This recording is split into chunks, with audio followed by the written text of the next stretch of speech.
Thanks for joining me on episode 503 of the Inspired Stewardship Podcast.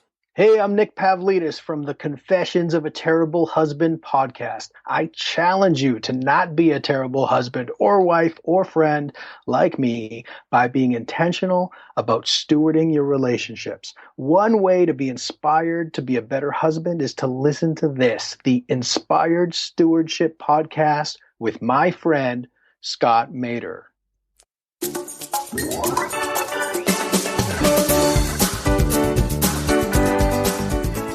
Instead, having the attitude of I'll wait until the new beginning is the wrong idea. Because more often than not, what ends up happening is you wait, then the new beginning happens, and guess what? You're just as busy then as you are now. It's just as hard to get started then as it is now, and you continue to put it off. Welcome and thank you for joining us on the Inspired Stewardship Podcast. If you truly desire to become the person who God wants you to be, then you must learn to use your time, your talent, and your treasures for your true calling. In the Inspired Stewardship Podcast, you will learn to invest in yourself, invest in others, and develop your influence so that you can impact the world. In today's episode about investing in others by stewarding your time, I talk with you about why we are often waiting at this time of the year, why this can be the wrong attitude to have, and what you should be doing instead. As we talk about stewarding your time, wouldn't it be great if you could support this podcast and do it without just taking too long? Turns out you can't. All you have to do is use inspiredstewardship.com/Amazon when you're ready to make a purchase via Amazon, and a small commission will come back to support the show just that quick.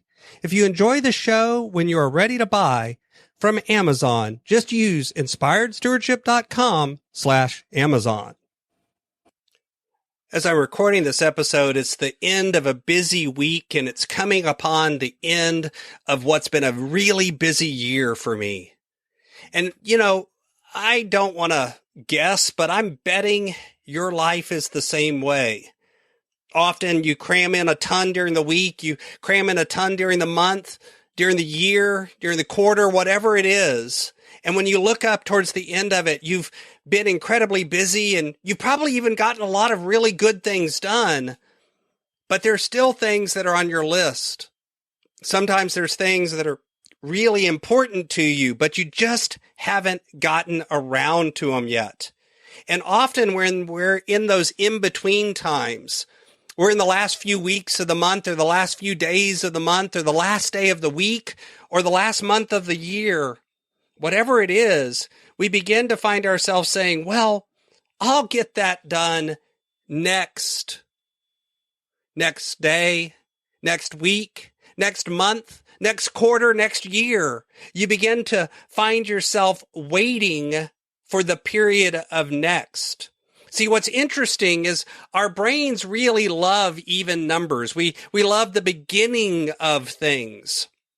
Some of the busiest times of the year for a coach are in January and September, because January is the beginning of the year and September is often the beginning of the school year for folks. And those beginnings trigger people to go do things. And for many coaches, this is the busiest time of the year.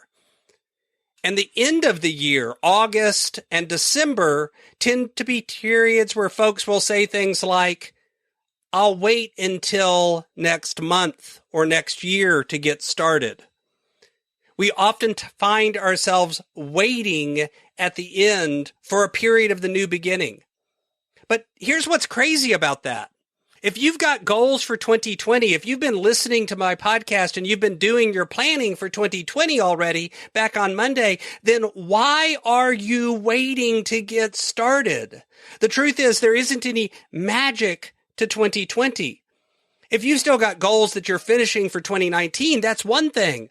But if you didn't set any goals for 2019, or you've looked up at the end of the year and you've realized you've really gotten very little done, then now is the perfect time to get started.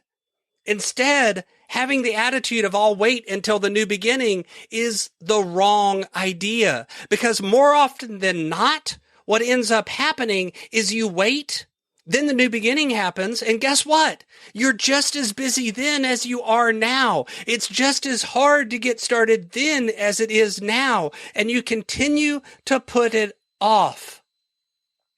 Instead, what you need to do is focus on what is your next smallest step.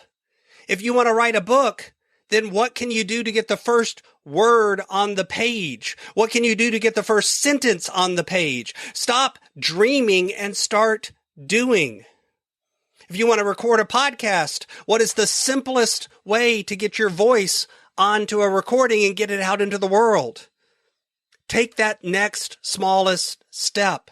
You can always refine it later. You can always make it better later. You can always make it bigger later. But do the next step. Don't wait until the new beginning. Begin wherever you're at. So if you've got big goals for 2020, if you sat down a few weeks ago and you did your planning like I called on you to do, and you've sat down and you've got 7 or 10 really big goals, what's the next smallest step that you can do in the next 2 weeks to get started on that? And take action on it now. Thanks for listening.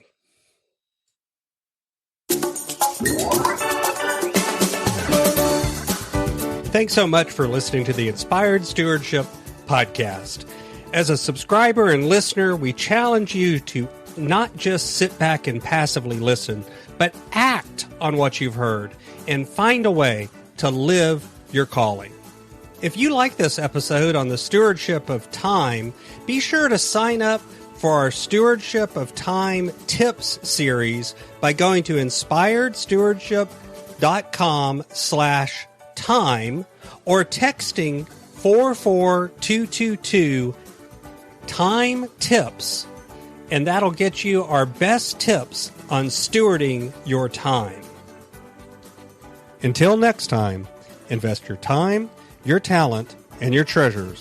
Develop your influence and impact the world.